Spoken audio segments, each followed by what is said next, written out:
Assalamualaikum warahmatullahi wabarakatuh. Saya Rismaya Fitriani. Di sini saya akan menjelaskan mengenai hukum Kirchhoff. Nah, untuk pembelajaran mengenai hukum Kirchhoff, saya sudah membuat media pembelajarannya di Microsoft PowerPoint. Langsung kita slideshow. Nah, ini untuk tampak awalnya ya. Klik ini. Nah, di dalam menu utama ini ada KI dan KD, kemudian ada indikator, materi, ada contoh soal, dan tentunya ada evaluasi juga. Nah, sebelum mulai pembelajaran, kita lihat KI dan KD-nya terlebih dahulu. Nah, ini ada kompetensi inti. KI satunya yaitu menghayati dan mengamalkan ajaran agama yang dianutnya. Kemudian KI 2-nya menunjukkan perilaku jujur, disiplin, tanggung jawab, peduli, santun, responsif, dan proaktif sebagai bagian dari solusi atas berbagai permasalahan dalam berinteraksi secara efektif dengan lingkungan sosial dan alam, serta menempatkan diri sebagai cerminan bangsa dalam pergaulan dunia. Kita lihat slide selanjutnya, ada KI 3 dan KI 4. KI 3 ini itu merupakan KI pengetahuan, dan KI 4-nya merupakan KI keterampilan, di mana KI 3-nya itu memahami, menerapkan, menganalisis pengetahuan faktual, konseptual, prosedural berdasarkan rasa ingin tahunya tentang ilmu pengetahuan, seni, teknologi, budaya, dan humaniora dengan wawasan kemanusiaan, kebangsaan, kenegaraan, dan peradaban terkait penyebab fenomena dan kejadian, serta menerapkan pengetahuan prosedural pada bidang kajian yang spesifik sesuai dengan bakat dan minatnya untuk memecahkan masalah. KI 4-nya mengolah, menalar, dan menyaji dalam ranah konkret dan ranah abstrak terkait dengan pengembangan dari yang dipelajarinya di sekolah secara mandiri dan mampu menggunakan metode sesuai dengan kaidah keilmuan. Kita lihat slide selanjutnya. Sini ada kompetensi dasar. Nah, untuk hukum Kirchhoff sendiri itu ada di kompetensi dasar atau KD 3.1 di pelajaran fisika kelas 12. Nah, untuk 3.1-nya ini ada menganalisis prinsip kerja peralatan listrik searah, berikut keselamatannya dalam kehidupan sehari-hari, dan KD 4.1-nya itu melakukan percobaan prinsip kerja rangkaian listrik searah dengan metode ilmiah, berikut presentasi hasil percobaan. Kita ke menu utamanya lagi. Nah, tadi kita udah lihat KD dan KI-nya ya. Sekarang kita lihat indikatornya. Nah, ini untuk indikatornya ada 3, yaitu memahami hukum 1 Kirchhoff, kemudian memahami hukum 2 Kirchhoff, dan menganalisis permasalahan menggunakan hukum Kirchhoff. Nah, ini untuk indikatornya. Kemudian kita ke menu utama lagi, langsung saja kita mulai masuk ke materi pembelajarannya ya. Nah, ini materinya. Hukum Kirchhoff ditemukan oleh seorang fisikawan asal Jerman, yaitu Gustav Robert Kirchhoff. Nah, ini Bapak Gustav Robert Kirchhoff. Nah, beliau itu menjelaskan hukumnya ke dalam 2 bagian, yaitu hukum 1 Kirchhoff dan hukum 2 Kirchhoff. Pada dasarnya, hukum-hukum Kirchhoff ini tuh menjelaskan tentang rangkaian sederhana yang terdiri dari lampu, baterai, dan saklar yang terhubung satu sama lain. Kita lihat selanjutnya. Sini ada hukum 1 Kirchhoff. Nah, hukum 1 Kirchhoff ini itu lebih atau dikenal juga dengan hukum arus listrik Kirchhoff, di mana hukum 1 Kirchhoff itu menyatakan bahwa kuat arus yang masuk ke suatu titik percabangan akan sama dengan kuat arus yang keluar dari titik percabangannya itu. Nah, seperti ini kita lihat arus yang masuknya itu kan ada I1 dan I2. Nah, jumlah dari I1 dan I2-nya ini akan sama dengan jumlah dari arus yang keluar I3, I4, dan I5. Nah, ini ya. Kemudian hukum 1 Kirchhoff ini dapat dirumuskan dengan persamaan ini. Sigma I masuk sama dengan sigma I keluar, atau jumlah dari arus yang masuknya itu akan sama dengan jumlah arus yang keluarnya. Kemudian next ada hukum 2 Kirchhoff. Nah, hukum 2 Kirchhoff ini dikenal juga sebagai hukum tegangan listrik Kirchhoff, di mana hukum 2 Kirchhoff ini menyatakan bahwa jumlah aljabar gaya gerak listrik dan beda potensial pada rangkaian listrik tertutup atau loopnya sama dengan 0. Nah, secara matematis dirumuskan seperti ini, sigma I dikalikan dengan R dijumlahkan, R kapital dijumlahkan dengan R kecil, plus minus sigma GGL-nya sama dengan 0. Gimana? Ini ya keterangannya. Dan next. Nah, di sini ada aturan loop. Nah, untuk aturan pertamanya itu, jika arah loopnya itu searah dengan arus, maka tegangannya resistornya bernilai positif. Nah, ini. Kemudian aturan yang kedua, jika arah loopnya itu berlawanan dengan arus, maka tegangan resistornya bernilai negatif. Ini ya. Dan next, aturan selanjutnya ada aturan ketiga, jika pada suatu tegangan loop melewati kutub positif terlebih dahulu, maka GGL-nya bernilai positif. Nah, ini.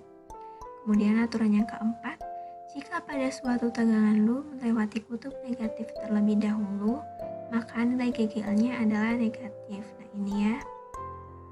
Nah, untuk materinya sampai sini. Dan kita ke menu utama lagi. Kita langsung ke contoh soal supaya lebih paham lagi ya.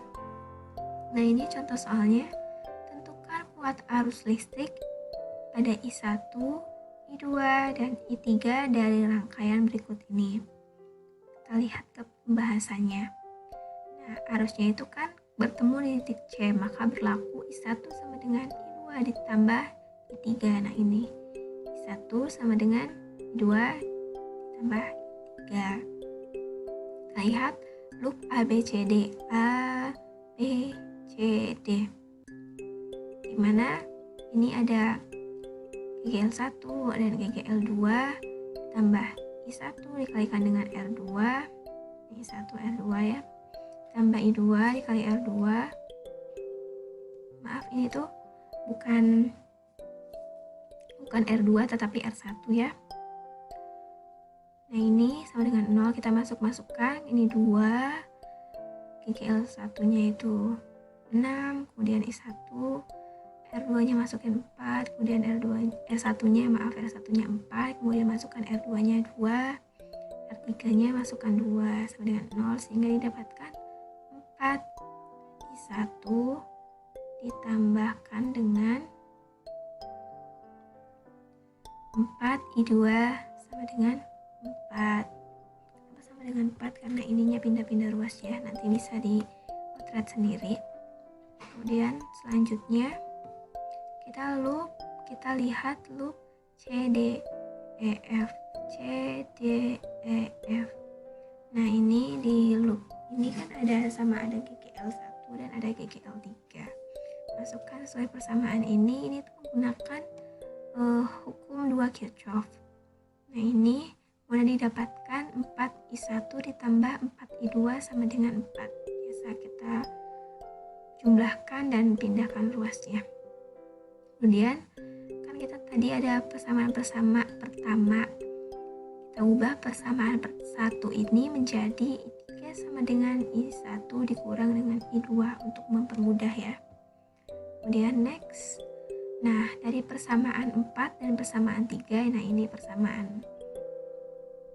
Lihat dulu persamaan 4-nya ya, berarti ada persamaan. Masukkan ke persamaan 4 ke dalam persamaan 3 lalu eliminasi. Nah, ini ya. Nah, yang ini kan persamaan 4 nih. Nah, ini persamaan 4-nya. Nah, ini persamaan 3-nya. Jadi tadi persamaan 3 itu kan persamaan 4-nya itu kan ada I3 sama dengan I1 dikurang I2. Nah, I3 ini kita ganti dengan I1 dikurang I2. Nah, seperti ini. Kemudian didapatkan ini 4 I1 ditambah 4 I2 sama dengan 4. Kemudian ada kan tadi di persamaan sebelumnya ada 6 I1 kurang 2 I2 sama dengan 2. Nah, kita akan eliminasikan dengan cara seperti ini, tapi kita harus mengalihkannya terlebih dahulu untuk menyamakan salah satunya, mau menyamakan I1-nya atau I2-nya. Di sini saya sudah menyamakan I2-nya sehingga yang bagian sini dikalikan dengan 2 semua sehingga menjadi 12 I1 dikurang 4 I2 sama dengan 4. 12. Nah, ini langsung kita jumlahkan sehingga ini habis kan 4 2 dikurang 4i2 habis sama dengan 0. Jadi tinggal tersisa 4i1 ditambah 12i1 sehingga menjadi 16i1. Kemudian ini 4 tambah 4 jadi 8 sehingga didapatkan i1 sama dengan 16 dibagi 8. I1 sama dengan 8 dibagi 16 sehingga didapatkan 0,125 ampere. Nah, ini untuk I1-nya, kemudian kita cari I2 dan I3-nya. Nah, untuk menentukan I2, kita bisa menggunakan persamaan yang mana? Bisa menggunakan persamaan yang ini ataupun yang satunya tadi ya. Jadi saya menggunakan yang ini saja, bebas sih. Pakai yang satunya atau ini, hasilnya akan sama. 4i1 ditambah 4i2 sama dengan 4. Kemudian kita sudah mendapatkan I1, kita masukkan I1 yaitu 0,125 ditambah 4i2 sama dengan 4. Kemudian dikalikan, terus pindah ruaskan sehingga 4i2 sama dengan 4 dikurang 0,5 sehingga didapatkan I2 sama dengan 3,5 dibagi 4, hasilnya itu 0,875 ampere. Nah, kemudian kita menentukan I3 menggunakan persamaan yang I3 sama dengan I1 dikurang dengan I2. Kita sudah tahu I1-nya berapa, I2-nya berapa, sehingga langsung saja kita masukkan I1-nya itu 0,125 dikurang dengan I2-nya 0,875. Sehingga didapatkan I3-nya itu merupakan 0,75 ampere. Nah, di sini I3-nya itu minus, berarti arah arus I3 pada soalnya itu salah. Seharusnya itu bukan I1 sama dengan I2 tambah I3, tetapi I2 sama dengan I1 ditambah dengan I3. Nah, ini contoh soalnya, kita langsung ke evaluasinya. Ini evaluasinya, kita mulai. Kuat arus total yang masuk melalui titik percabangan dalam rangkaian listrik sama dengan kuat arus total yang keluar dari titik percabangan. Nah, kalimat berikut itu merupakan bunyi hukum. Kira-kira hukum apa? Kita coba, itu hukum 1 Kirchhoff. Nah, ternyata jawabannya benar. Langsung kita ke soal nomor 2. Nah, pada setiap rangkaian tertutup, jumlah beda potensial arus akan sama dengan 0. Pernyataan berikut merupakan bunyi hukum. Nah, kira-kira hukum apa? Kita coba yang ini, hukum 2 Kirchhoff. Nah, ternyata jawabannya benar juga. Kemudian kita ke soal yang nomor 3. Nah, perhatikan gambar berikut ini. Arus yang mengalir pada I4. Nah, ini I4-nya kira-kira berapa? Langsung saja kita kerjakan. Kan ini tuh berarti sesuai dengan hukum 1 Kirchhoff, di mana arus yang masuknya itu akan sama dengan arus yang keluarnya. Arus yang masuknya itu 7 dan 2, sehingga jumlahnya itu 9. Dan di sini yang keluarnya 5, berarti sisanya 4. Benar. Kita soal ke nomor 4. Nah, perhatikan rangkaian listrik berikut. Nah, ini rangkaiannya. Besar kuat arus listrik pada I3. Nah, berarti sini. Nah, ini kita bisa kerjakan seperti tadi contoh soal yang ada di PPT ini ya. Ini jawabannya itu coba kita min 1. Ternyata ya benar juga. Lanjut kita ke soal nomor 5. Nah, ini perhatikan gambar di samping nih rangkaian ini, arus yang mengalir pada rangkaian ini. Nah, arusnya itu sebesar berapa? Kira-kira berapa? Kita saldo dulu. Misalkan 2,5. Nah, ternyata jawabannya salah. Nah, kalau jawabannya salah itu kita tidak bisa melanjutkan ke soal selanjutnya, tetapi harus mengulang ke menu utama dulu. Dan mungkin harus belajar materi lagi. Nah, sekian pembelajaran mengenai hukum Kirchhoff dari saya. Mohon maaf atas kesalahan dan kekurangannya. Wassalamualaikum warahmatullahi wabarakatuh.